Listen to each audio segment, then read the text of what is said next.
siya. Malapit na po yung magkakilala. Malapit na.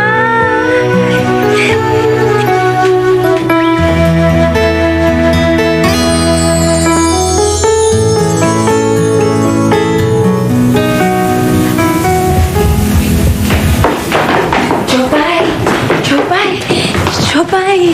Jopay! Michelle, bakit? Nakita ko na siya.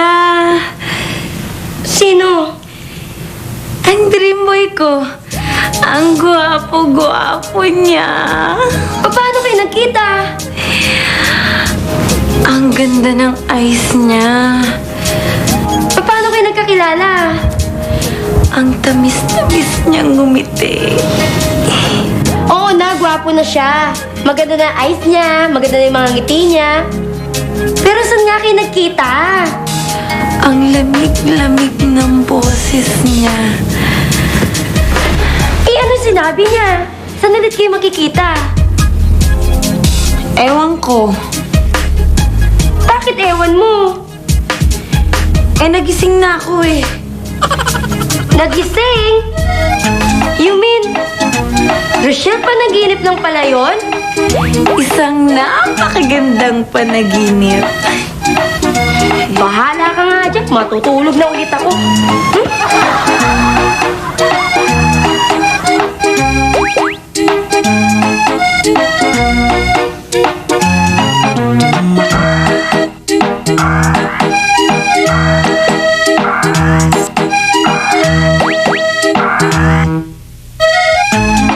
Talaga, Ninang?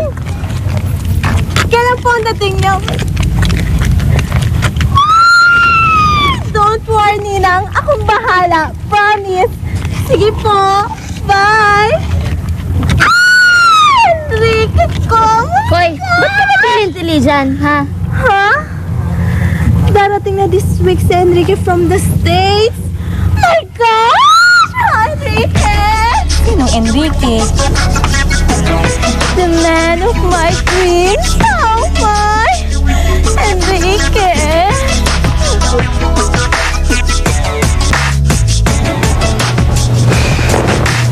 Hindi na raw siya papayag na mawala pa ako sa kanya. See? Ano ka ba? Kagabi pa yun ah. Hanggang ngayon ba naman, hindi mo pa rin makalimutan yung panaginip mo? Anong magagawa ko? Talagang excited ako. Imagine, magkikita na raw kami. Ano ka ba? Panaginip lang yun, no? Hindi totoo yun. Tumigil ka nga. Bahala ka kung ayaw mong maniwala. Basta ako, naniniwala ako sa sinasabi niya.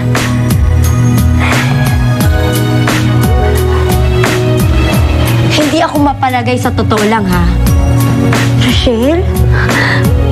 Okay ka lang ba? Baka naman luka-luka ka na.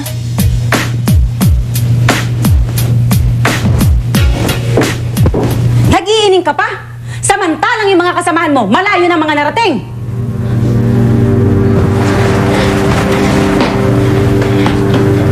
Teka muna. Hindi ba sabi ko sa'yo kagabi, ilabas mo yung mga halaman sa paso para mahamugan? Ginawa ko naman po. Bakit ilang ba paso dito sa loob ng bahay? Isa lang? Sorry ho.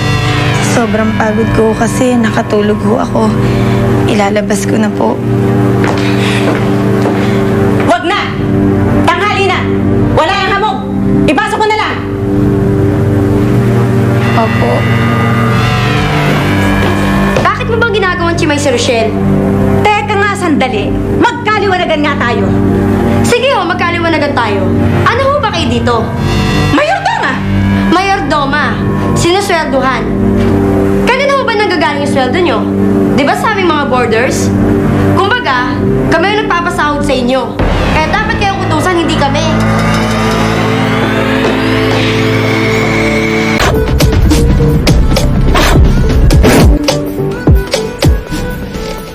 Ano kayang itsura ni Enrique ngayon? Siguro, cute pa rin. Bakit kilig na kilig ka? Siyempre, no? First crush ko siya. At saka the last time na nagkita kami, mga bata pa kami noon. Kala Akala namin man-hater ka. Yun pala, ngayon ang lumabas yung tunay na color mo. Aga mo palang kumerengkeng. Hoy! Ewan ko lang pag nakita niyo si Enrique. Ewan ko lang kung hindi kumibot-kibot ang mga laman-laman niyo dyan, no? Talaga? Ganun siya kagwapo? Yes! Ganun siya kagwapo! In that case, pagdating niya dito, introduce him to us, ha? Si Enrique, para sa akin lang. Walang ibang makakalapit sa kanya, kundi ako. Promise. Ako lang? Oh my gosh, Enrique! Oh.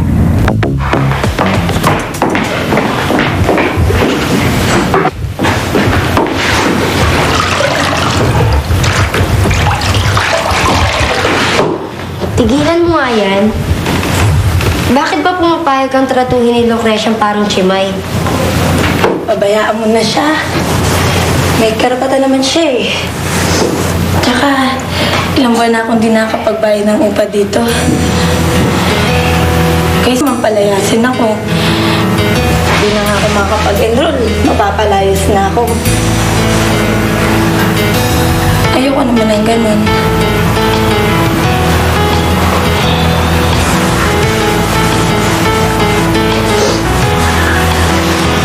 Tulungan na nga kita dyan. Pagkatapos nito, matulog ka na ulit, ha? Bakit? Para mapanaginipan mo ulit yung dream boy mo. Sira. Ayan, napangiti na kita. Alam mo, doon na lang ata ako sumasaya at yung makikita ko siya sa panaginip. Parang nakakawala ng problema. Parang sa panaginip, parang sinasabi ng panaginip ko na balang araw magiging masaya din ako. Alam mo, kahit sabihin nilang loka-loka tayong dalawa, pero wish ko lang, sana magkatotoo yung panaginip mo, no? Para makita mo na yung dream boy mo. Para makilala mo na siya. Tsaka, para kahit pa paano, makita naman kitang masaya.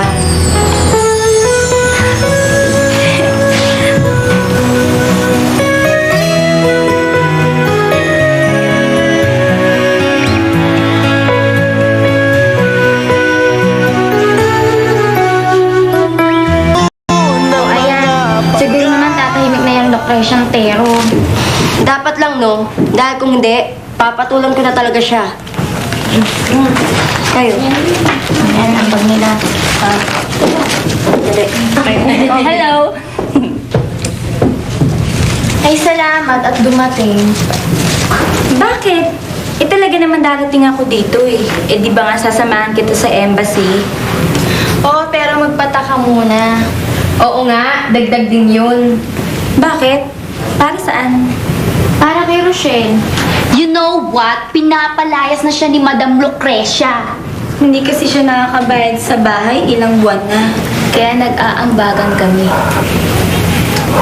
Grabe naman si Madam Lucrecia. Oh, kayo.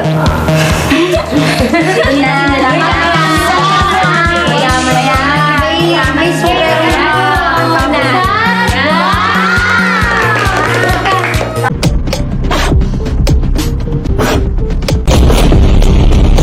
Ano girls, you decide.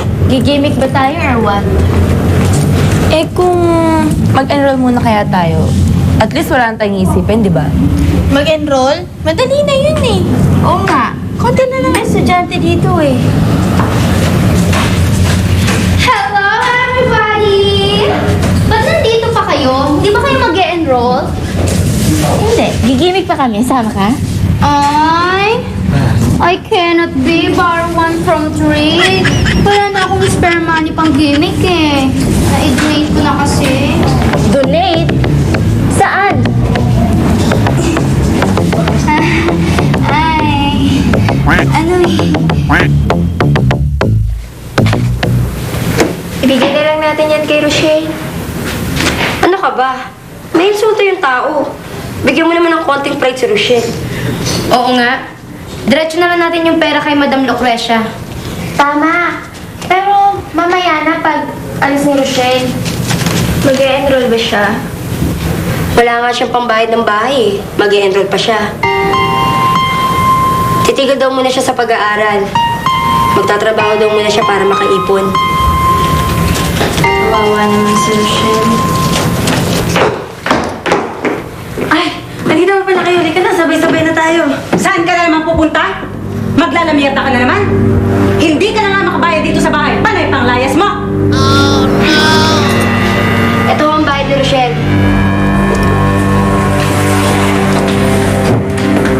Para matigil na kayo. Kompleto ito. Gusto niyo, bilangin niyo pa eh.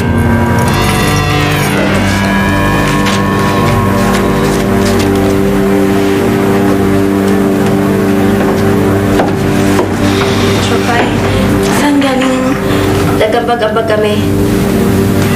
Kung pwede nga lang, pati pang tuition mo sasagutin namin. Kaya lang, gipit talaga kami. Sorry wala kasi kaming maitulong eh. Ano wala? Sobra-sobra na kayo na itulong eh. Thank you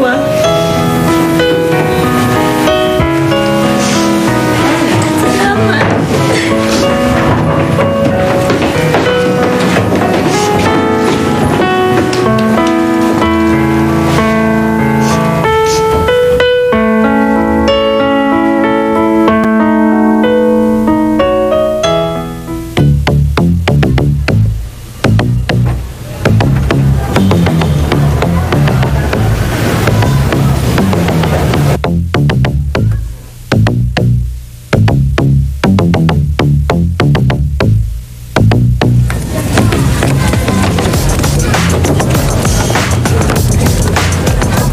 Hi, Rochelle. Alam mo, narinig namin ang balita. Feel very sorry for you. Anong balita? Ito naman, ayaw pang umamin. Pinalayas ka na raw sa boarding house mo. Nagdonasyon pa nga daw ang mga friends mo para sa'yo eh. Oo nga, namumulubi ka na raw pala. Hindi ka naman lang nagsabi. Don't worry, Rochelle. Susuportahan ka naman namin. Tsaka isa pa, para naman hindi mo sabing napakasama namin eh. Eto ang abuloy namin para sa'yo. Bye!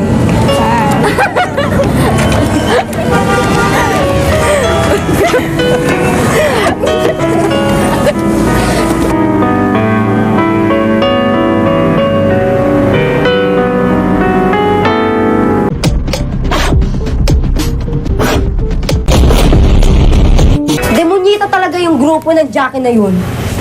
Sana'y binato mo sa mukha niya yung barya. Bayaan mo na nga. Bayaan mo na nga. Puro ganun na lang yung sinasabi mo? Ay naku, Rochelle, kung hindi ka matututong lumaban, kakayang-kayanin ka na lang ng lahat. Eh, anong magagawa ko? Eh, wala naman talaga akong laban. Di tatahimik na lang ako para walang gulo. Ewan ko sa'yo. Iba ka talaga? Buti naging best friend kita. Dahil kung hindi, matagal na kitang nakutusan.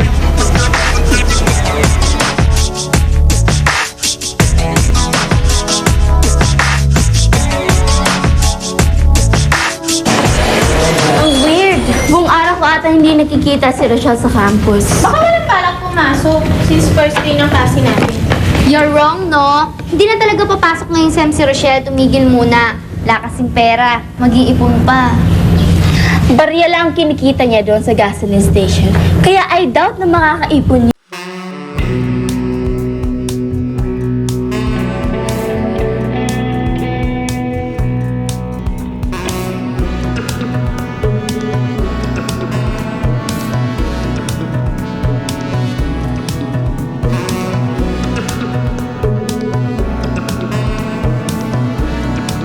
Ba't bis na bis ka? Saan party ka pupunta? Dumating na kasi si Enrique. So, magkikita kami ngayon. Sinong Enrique? Enrique. Yung kababata ni Sunshine. Na type niya. Halika, samahan ka namin. No thanks. Kaya ko na mag-isa to. Bye. Possessive. As if aagawan. Sus! You're always naman like that eh, mga agaw.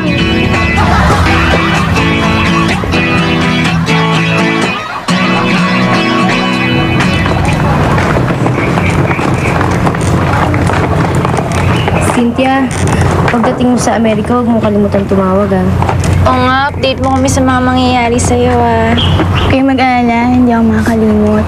Weng, ikaw naman maghahatid kay Cynthia sa airport? Hindi, kasama namin si Manong.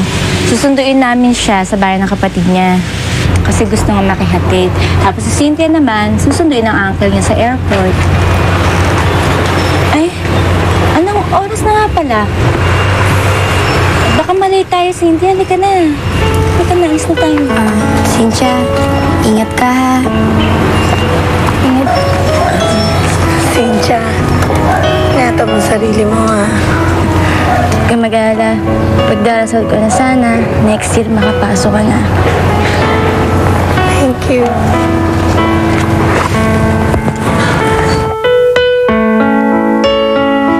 Tama na nga yan. Naiiyak na rin ako eh. Halika na, Sins. Halika na, alis na tayo. Baka malate tayo.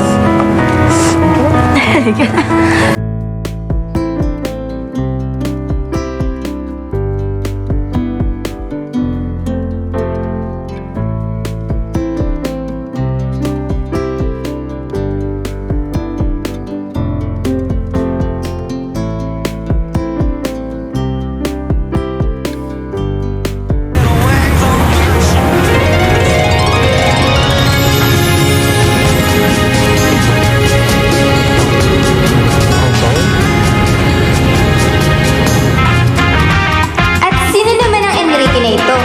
Ano kaya magiging papel niya sa buhay namin lahat? At si Rochelle, nasisiraan na kaya ng ulo? O totoo nga kaya na nag-e-exist ang dream guy niya? Abangan bukas!